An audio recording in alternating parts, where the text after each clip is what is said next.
নমস্কার, দেখছেন talk to Bangla. আমি অভিষেক রয়েছে আপনাদের সাথে। এই মুহূর্তে যে খবর নিয়ে উপস্থিত হয়েছি, আসামের মাটিতে দাঁড়িয়ে দেশের প্রধানমন্ত্রী এবং প্রিয়াঙ্কা গান্ধী, কংগ্রেসের অন্যতম একজন নেত্রী, এই মুহূর্তে তাদের মধ্যে রীতিমতন ঝগড়া, রীতিমতন একদম মুখোমুখি লড়াই বলা যেতে পারে। তার কারণ আসামে একই দিনে সভা করলেন দেশের প্রধানমন্ত্রী ভোট প্রচার করতে গিয়ে, এবং একই দিনে আসামে সভা করতে গিয়েছিলেন কংগ্রেসের পক্ষ থেকে প্রিয়াঙ্কা গান্ধী। আপনারা জানেন প্রিয়াঙ্কা গান্ধী এই মুহূর্তে সম্পূর্ণ কংগ্রেসের দায়িত্বটা নিয়েছেন আসামকে কেন্দ্র করে, এবং এই সামগ্রিক ঘটনায় আসামের উপর অত্যন্ত জোর দিচ্ছেন তিনি। ক্যান্ডিডেট চুজ করা থেকে শুরু করে ক্যান্ডিডেট স্ক্রিনিং কমিটির চেয়ারপারসন তিনি, এবং অবশ্যই এই মুহূর্তে যা বক্তব্য রাখার সেটা কিন্তু রীতিমতন কটাক্ষের সুরেই প্রিয়াঙ্কা গান্ধী রাখছেন। অত্যন্ত ঝাঁঝালো বক্তব্য, 1 ইঞ্চিও জমি ছেড়ে দেওয়ার মতন বক্তব্য নয়। আপনাদেরকে জানাই, প্রিয়াঙ্কা গান্ধী এবং নরেন্দ্র মোদী তারা দুজনেই আসামে দাঁড়িয়ে সভা করেন গতকাল, এবং সেই সভা থেকে এই মুহূর্তে যে বক্তব্যটা বেরিয়ে আসে সেটা আপনাদেরকে বলবো। কি নিয়ে কে কি বক্তব্য রাখলেন অবশ্যই বলবো, কিন্তু গুরুত্বপূর্ণ বিষয়টা দেখুন, দেশের প্রধানমন্ত্রী এই মুহূর্তে বিজেপির হয়ে ভোট চাওয়ার জন্য একবার পশ্চিমবঙ্গে একবার আসামে ঘুরে বেড়াচ্ছেন, কিন্তু দেশকে উদ্দেশ্য করে যে কোনো বক্তব্য তিনি রাখবেন, কোনো বক্তব্যই যুদ্ধের পরিস্থিতিতে কিন্তু আমরা দেশের প্রধানমন্ত্রীর কাছে পাচ্ছি না। যেখানে সামগ্রিক পৃথিবীর প্রত্যেকটা দেশের যারা জননেতা রয়েছেন, প্রেসিডেন্ট রয়েছেন, প্রধানমন্ত্রী রয়েছেন, তারা কিন্তু পর পর একদম দেশকে উদ্দেশ্য করে কিছু না কিছু বক্তব্য রাখছেন। আমরা জানি না দেশের প্রধানমন্ত্রী কবে এই সামগ্রিক যে এলপিজি ক্রাইসিস, গ্যাস ক্রাইসিস, সেগুলোকে নিয়ে কথা বলবেন, এবং অবশ্যই আমাদের দেশবাসী তাতে কিছুটা হলেও আশ্বস্ত হবে। আপনাদেরকে জানাই এই মুহূর্তে হেমন্ত বিশ্ব শর্মা, যিনি মুখ্যমন্ত্রী ছিলেন এত বছর ধরে আসামে, তাকে উদ্দেশ্য করে একদম তাকে কটাক্ষ করার সূত্র ধরে রীতিমতন ডবল ইঞ্জিন স্টেট, সেটাকে এই যে বিজেপি কয়েনেজটা ব্যবহার করে ডবল ইঞ্জিন স্টেট, সেটাকে নিয়ে রীতিমতন আক্রমণ করলেন প্রিয়াঙ্কা গান্ধী, এবং তিনি বললেন যে বিজেপি প্রচার করে তারা ডবল ইঞ্জিন রাজ্য চালায়, কিন্তু আসলে তারা ডবল গুলামি করার মতন রাজ্য চালায়। এই কথা কিন্তু অবশ্যই গুরুত্বপূর্ণ, তার কারণ প্রিয়াঙ্কা গান্ধী কটাক্ষ করতে গিয়ে হেমন্ত বিশ্ব শর্মাকে তিনি বলেন যে হেমন্ত বিশ্ব শর্মা আপনাদের রাজ্যের মুখ্যমন্ত্রী, তিনি দিল্লির গোলামি করছেন, অর্থাৎ তিনি নরেন্দ্র মোদীর গোলামি করছেন, এবং নরেন্দ্র মোদী দেশের প্রধানমন্ত্রী, তিনি আমেরিকার প্রেসিডেন্ট ডোনাল্ড ট্রাম্প, তার গোলামি করছেন। অর্থাৎ এরা সম্পূর্ণভাবে ডবল গোলামির সরকার চালাচ্ছে। इन्होंने डबल इंजन की सरकार कहा था कि नहीं? पिछले चुनाव में मोदी जी आते थे, कहते थे अब डबल इंजन की सरकार चलाएंगे, लेकिन इन्होंने डबल गुलामी की सरकार चलाई है।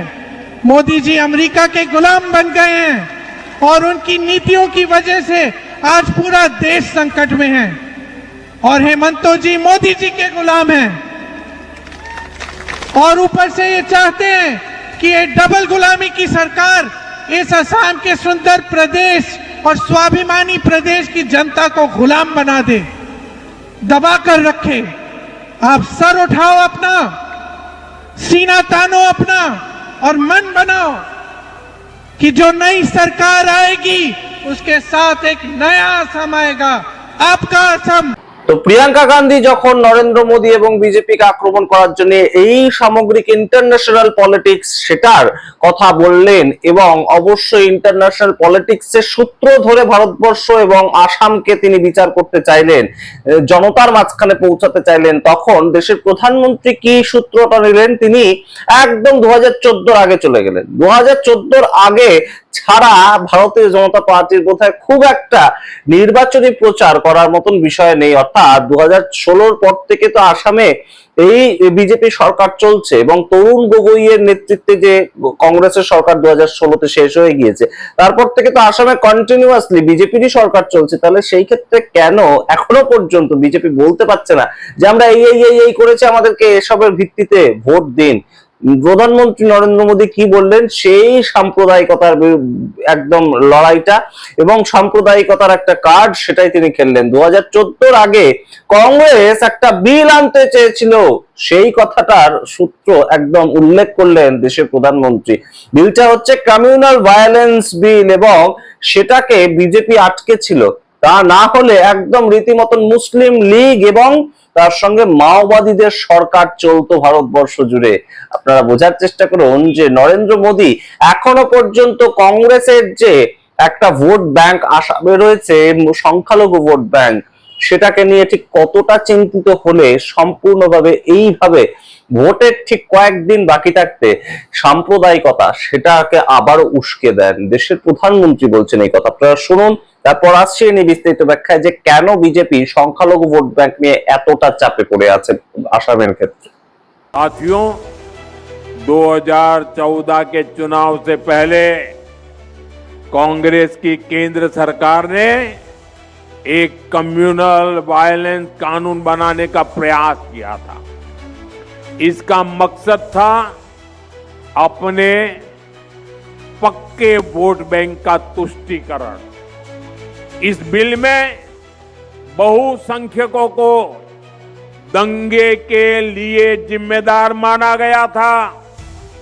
बहुसंख्यक लोग गुनहगार माने गए थे और धार्मिक अल्पसंख्यकों को हमेशा के लिए पीड़ित माना गया था। ये बिल अपने आप में सांप्रदायिक था, इसलिए बीजेपी एनडीए ने संसद में ये कानून नहीं बनने दिया। जी भर के हम लड़ाई लड़े। ये कानून अगर बन जाता और कांग्रेस की सरकार अगर बनी रहती तो देश के बहुसंख्यक समाज का कितना शोषण होता, इसकी आप कल्पना कर सकते हैं। बाबा साहब आंबेडकर ने जो संविधान बनाया, उस संविधान के पीठ पे छुरा भोंकने का एक खेल चल रहा था। साथियों, अब 12 साल बाद कांग्रेस यहां असम में भी उसी तरह का कानून बनाने की घोषणा कर रही है। और ये कोई मेरा आरोप नहीं है, खुद कांग्रेस के नेता खुलेआम ये घोषणाएं कर रहे हैं। ये एकदम साफ है कि कांग्रेस अब सत्ता पाने के लिए कुछ भी कर सकती है। अब तो मुस्लिम लीगी माओवादी कांग्रेस बन चुकी है। आजादी से पहले मुस्लिम लीग ने देश को बांटने का खेल खेला, वही काम आज कांग्रेस कर रही है। আপনারা শুনলেন দেশের প্রধানমন্ত্রীর বক্তব্য। এবার আপনাদেরকে কি একটা তথ্য আমরা দিই যেটা ইন্ডিয়ান এক্সপ্রেসে গতকালই বেরিয়েছিল। আসামের ক্ষেত্রে এই মুহূর্তে 2006 সাল থেকে যে সংখ্যালঘু মেজরিটি ভোট ব্যাংকটা রয়েছে যে সমস্ত সিটে, সেটা যদি হিসেব করা যায় প্রায় 45টা সিট মতন, এবং সেখানে যদি তথ্যটা বেরিয়ে আসে যেটা একদম ইন্ডিয়ান এক্সপ্রেসে ছাপানো হয়েছিল, তো দেখা যাবে 2006 সাল থেকে মুসলিম অধ্যুষিত যে এলাকাগুলো সেগুলোতে একচেটিয়া কংগ্রেস এবং কংগ্রেসের সমর্থিত যে জোট তারা আসন পেয়ে যাচ্ছে, ভোট পেয়ে যাচ্ছে, এবং বিজেপির দাঁতই ফোটাতে পারছে না। এবং সেই চাঙ্ক ভোট ব্যাংকটা যদি কংগ্রেস এবারেও রীতিমতো নিজেদের দখলে রাখতে পারে তাহলে কিন্তু অবশ্যই মেজরিটি পাওয়ার ক্ষেত্রে অনেকটাই তারা এগিয়ে যাবে।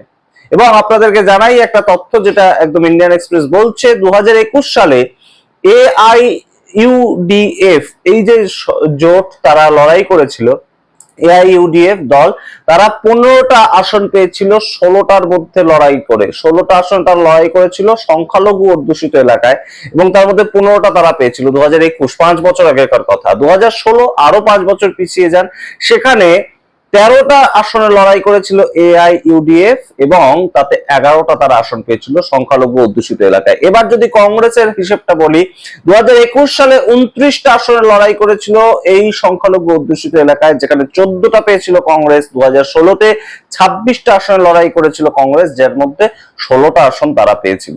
অবশ্যই এই মুহূর্তে যেটা বোঝা যাচ্ছে যে মুসলিম ভোট ব্যাংকটা নিয়ে কিন্তু বিজেপি বেশ খানিকটা চাপেই পড়ে আছে। আপনারা যারা আসাম থেকে আমাদের ভিডিও দেখছেন অবশ্যই আপনাদের মতামত কমেন্ট বক্সে কমেন্ট করবেন। এই মুহূর্তে কার সরকার আসামে তৈরি হতে পারে সেটা আপনারা জানান, এবং হেমন্ত বিশ্ব শর্মার সম্বন্ধে যে একটা অ্যান্টি ইনকামবেন্সি রয়েছে, তার সরকার চালানোর পদ্ধতি, তার সরকার চালানোর পলিসি নিয়ে যে একটা মানুষের মধ্যে সমস্যা রয়েছে, সেটাও কিন্তু এইবারে একটা বড়সড় ক্ষোভের জায়গা হতে পারে ভোট ব্যাংকে। যদিও আসামে অবশ্যই যারা প্রধান বিরোধী দল কংগ্রেস এবং বিজেপির মূল লড়াই সেখানে, এবং কংগ্রেসের এই মুহূর্তে সংগঠনের বেশ খানিকটা দুর্বল অবস্থা আসামে, সেটা অস্বীকার করার কোনো জায়গা নেই, কিন্তু তবুও অ্যান্টি ইনকামবেন্সির জায়গা থেকে কিন্তু হেমন্ত বিশ্ব শর্মা যে পিছিয়ে রয়েছেন সেটা আরো একবার প্রমাণিত। তার কারণ এই মুহূর্তে সরকারে থেকে কি কি কাজ করেছে, কোন কোন প্রকল্প মানুষের সামনে একদম আনা হয়েছে সরকারের পক্ষ থেকে, সেগুলো দেশের প্রধানমন্ত্রী বলছেন না কেন? সেগুলো প্রচারের আলোতে এনে ভোট চাইছেন না কেন?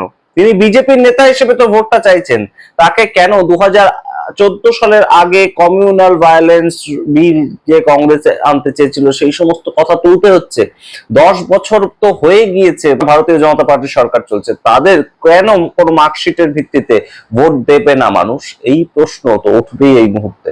এবং অবশ্যই মুসলিম ভোট ব্যাংকটাকে যে ভয় পাচ্ছে ভারতীয় জনতা পার্টি, এবং তাদের যে লড়াইটা শুধুমাত্র সংখ্যালঘু ভোট আমরা পাই না, তাই সংখ্যালঘু ভোটটাকে রীতিমতন অ্যাটাক করা, যাতে অন্যান্য জায়গায় হিন্দু যে ভোটগুলো রয়েছে সেই ভোটগুলো আমাদের দিকে চলে আসে, অনুপ্রবেশ আটকাতে বিজেপি সরকার একদম মাঝখানে দাঁড়িয়ে থাকবে, সেই পন্থাটাকে একদম রীতিমতন এমফাসাইজ করো, এই বিষয়গুলো চলে আসছে। অর্থাৎ উন্নয়নের জায়গাটা একটু মাইনাস হয়ে যাচ্ছে নাকি আসামের ক্ষেত্রে? আপনারা কি মনে করেন অবশ্যই কমেন্ট বক্সে কমেন্ট করুন। আসামের থেকে যারা দেখছেন তাদের মতামত আমরা দেখতে চাই, অবশ্যই আপনার জায়গা উল্লেখ করে কমেন্ট করলে আমাদের দেখতে ভালো লাগবে।